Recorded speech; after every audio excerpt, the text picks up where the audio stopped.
Selamat pagi Bapak Ibu dan Saudara sekalian. Sebelum saya membawa renungan, mari kita berdoa. Terima kasih Tuhan untuk pagi hari ini. Kalau Engkau boleh memberi kepada kami waktu untuk kami sebentar boleh merenungkan firman Tuhan dalam kehidupan kami. Biar Engkau berkatakan apa yang menjadi berkat-Mu bagi kami. Dan hamba menyerahkan akan pemberitaan firman yang ada dalam nama Tuhan Yesus. Haleluya. Amin. Shalom, selamat pagi Bapak Ibu dan Saudara sekalian. Pada pagi hari ini saya ingin memberi renungan bagi kita sebagai umat Tuhan. Dan pembacaan renungan pagi hari ini terambil dari kitab Mazmur 121 ayat 1 sampai ayat yang ke-6. 8. Tapi saya akan bawa ayat 1 sampai 2, demikian bunyi firman Tuhan. Tuhan penjaga Israel, nyanyian ziarah. Aku melayangkan mataku ke gunung-gunung. Dari manakah akan datang pertolonganku?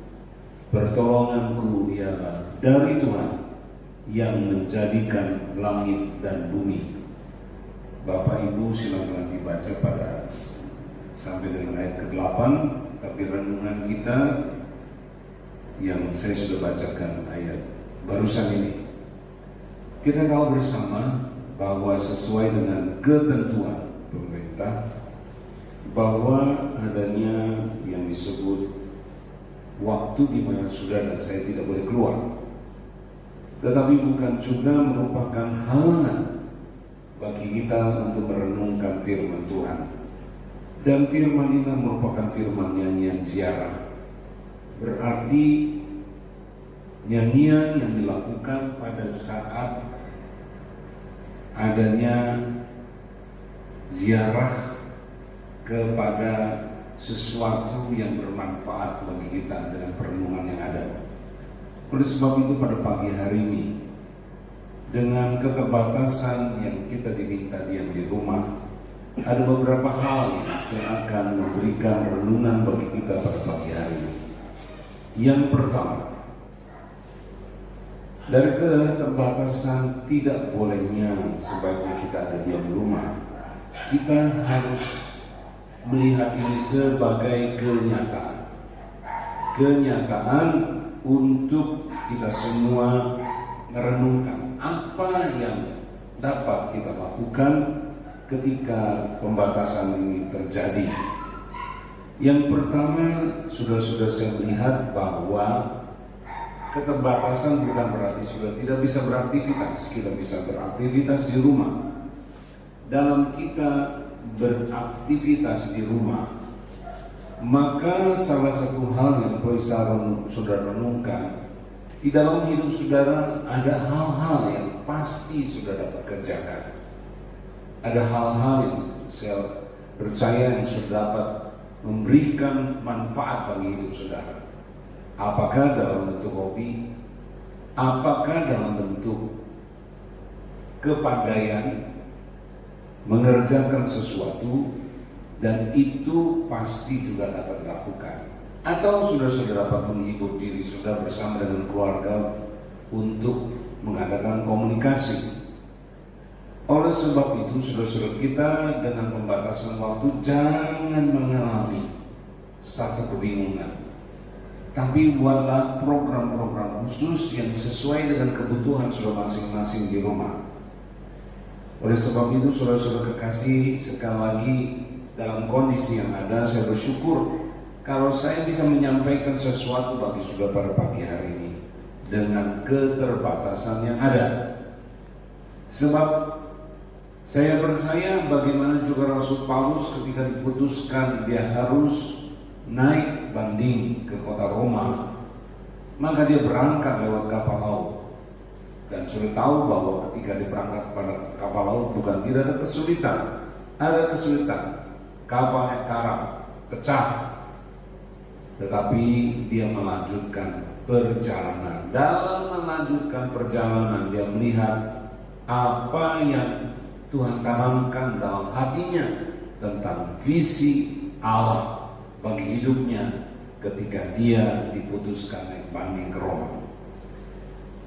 Yang pertama, kenyataan keterbatasan. Saya bersyukur dengan tim yang ada bisa menyajikan sesuatu bagi saudara, dan ini yang juga pertama kali buat saya.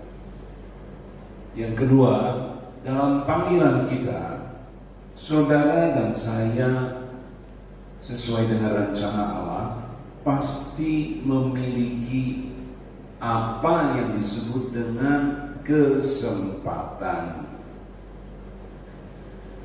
Saya percaya dalam hidup ini saudara dan saya mempunyai panggilan masing-masing.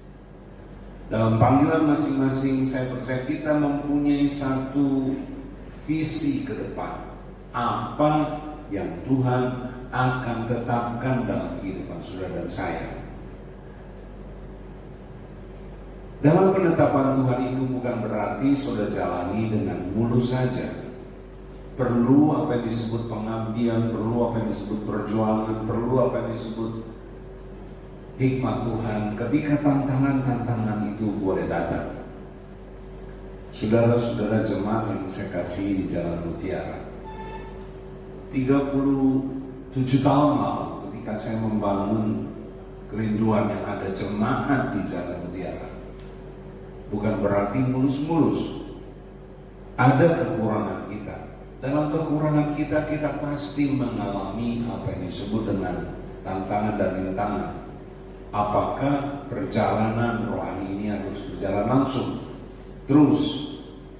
Saya teringat saudara-saudara sekalian, ketika awal di mana gereja ini akan didirikan, ada satu pemesanan barang-barang bangunan, satu truk, cuma semalam, besok lenyap. Apakah tantangan ini akan terus sudah jalani dengan kerugian kehilangan barang-barang bangunan? Tetapi hati saya berkata, lanjutkan. Berarti itu memang bagian dalam pelayanan.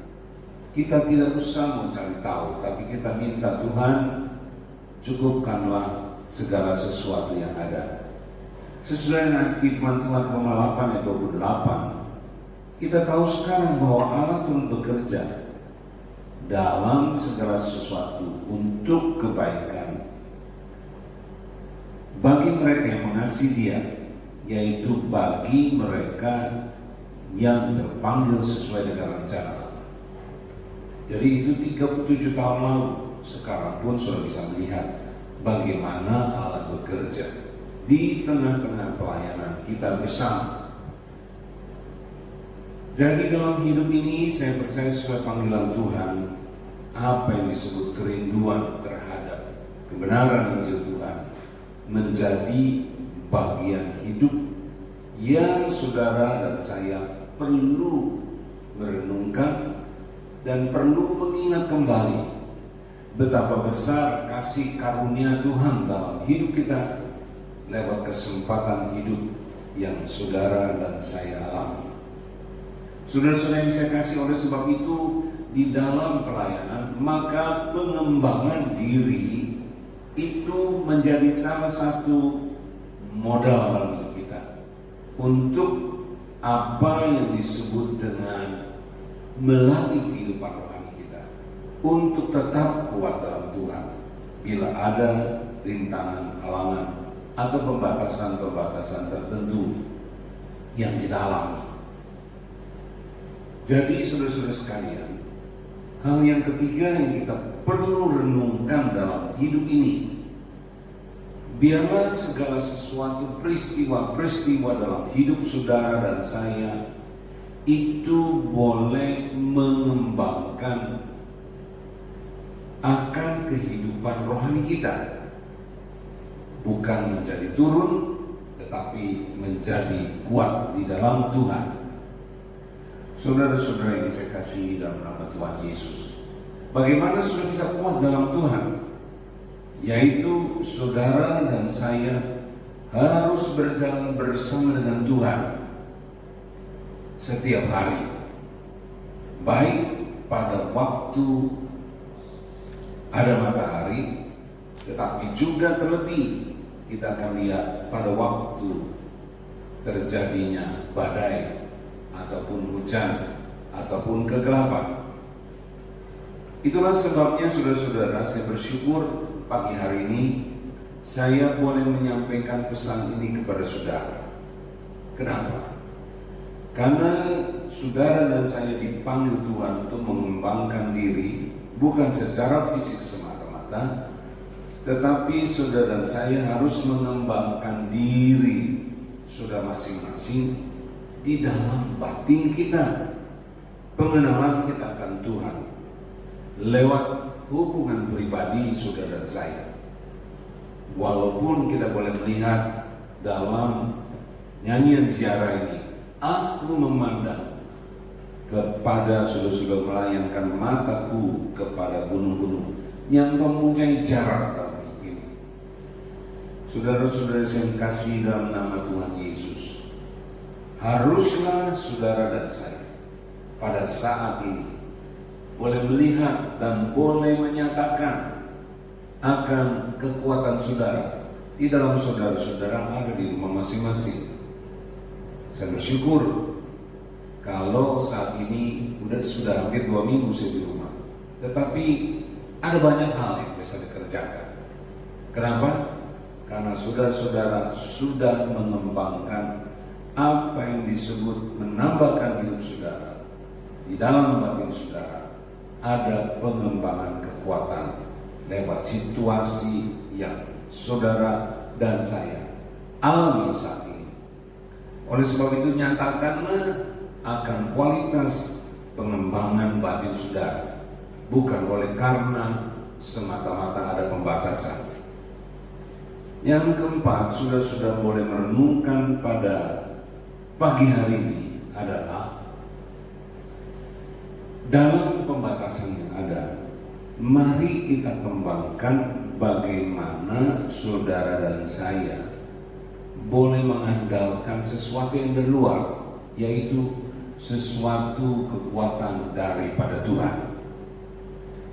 Sesuai dengan Mazmur 121 ini yang dinyatakan demikian, aku melayangkan mataku ke gunung-gunung, dari manakah akan datang pertolonganku. Yang pertama, saudara-saudara melihat aku memandang ke gunung-gunung, bicara bagaimana pertolongan Tuhan memberikan kekuatan dalam kehidupan saudara, bagaimana saudara harus melihat dengan mata jasmani saudara, mata rohani saudara. Untuk saudara juga menutup mata jasmani, melihat bagaimana saudara bisa berhubungan dengan Tuhan lewat mata rohani saudara sekalian. Jadi saya percaya perenungan kita pada pagi hari ini termasuk dengan doa, di mana saudara memberi mata rohani saudara tertuju kepada Tuhan di dalam doa pribadi saudara masing-masing setiap hari, agar saudara boleh hidup bersama dengan Tuhan Allah Immanuel setiap hari, sehingga tidak ada pembatas baik pada waktu siang atau hujan atau badai. Yang kedua, saudara-saudara harus juga menyelidiki Alkitab. Saudara harus bertumbuh dalam anugerah dan juga di dalam apa yang disebut pengenalan akan Tuhan dalam hidup ini. Jemaat yang kekasih, saya percaya saudara sering berkomunikasi dengan saya. Ketika saudara dalam masalah, saya hanya menjawab, terus berdoa, terus berdoa. Kenapa? Karena saudara dan saya memiliki keterbatasan. Kita tidak mampu, kita bisa tidak mengerti, tetapi kita harus punya iman, melangkah terus. Kita percaya apa yang Tuhan kerjakan dalam hidup saudara yang mengasihi Tuhan selalu akan mendatangkan kebaikan dalam hidup kita sekalian. Itu juga yang dialami dalam penulisan Rasul Paulus kepada jemaat di Efesus pasal 3 ayat 20 yang berkata, bagi Dialah yang dapat melakukan jauh lebih banyak daripada yang kita doakan atau pikirkan, seperti yang ternyata dari kuasa yang bekerja di dalam kita. Saya percaya Yesus Kristus ada dalam hati saudara. Dia akan bekerja, Dia akan menyatakan, Dia akan menolong di dalam segala kasih anugerahnya, sehingga sudah mengerti Tuhan akan berbuat banyak dalam hidup saudara kalau kita sungguh-sungguh mengasihi Dia dan hidup dalam persekutuan dengan doa kita sekalian. Dan itulah sebabnya apa yang disebut bertumbuh dalam anugerah dan pengenalan akan Tuhan. Tuhan dalam hidup saudara jauh lebih besar kuasanya untuk membuka jalan, memenuhi apa yang menjadi kebutuhan kita masing-masing. Saudara-saudara yang saya kasih dalam nama Tuhan Yesus, saudara dan saya pasti dalam hidup ini akan mengalami apa yang disebut dengan latihan iman, apa yang disebut dengan saudara-saudara pergumulan, melatih iman saudara dan iman kita untuk mengenal Tuhan jauh lebih baik. Sebab itu pada pagi hari dalam bahan perenungan yang ada yang saya berikan kepada saudara sekalian, walaupun saya tidak hadir, tapi lewat rekaman daripada yang sudah terima dalam video lewat WA ini, kiranya saudara-saudara boleh merenungkan dengan baik peristiwa corona yang terjadi, membuat saudara dan saya mereview, artinya menganalisa ulang hidup yang masih Tuhan percayakan secara benar, dan juga saudara-saudara merespon peristiwa yang sekarang terjadi sesuai dengan ketentuan pemerintah, meresponnya secara langsung setiap hari di dalam apa yang Tuhan berikan masing-masing dalam hidup saudara sekalian. Dan sudah percayalah pada Tuhan bahwa di dalam hidup ini Tuhan tidak pernah meninggalkan kita. Tuhan menyertai kita. Kira rahmat anugerah Tuhan menyertai hidup saudara sekalian. Haleluya. Amin. Kita berdoa ya. Bapa, kami bersyukur kepada Tuhan atas kasih karunia-Mu yang boleh Kau beri dalam hidup kami, sehingga apapun yang terjadi dalam hidup ini, kami melihat kebesaran Tuhan, kami merasakan kebaikan Tuhan, kami melihat panggilan-Mu, kami melihat kuasa Roh Kudus-Mu tetap bekerja dalam hidup kami. Oleh karena itu, nyatakan kasih karunia-Mu ke depan yang lebih baik ketika kami mendapatkan akan pertolongan Tuhan lewat peristiwa corona yang Kau boleh lakukan, sehingga kami boleh bertemu dengan anugerah Tuhan, dengan kebaikan Tuhan, dengan damai dan sejahtera di antara kami dengan umat-Mu yang ada. Terpuji nama-Mu Bapa. Dalam nama Tuhan Yesus Allah kami hidup. Hamba-Mu telah berdoa. Haleluya. Amin.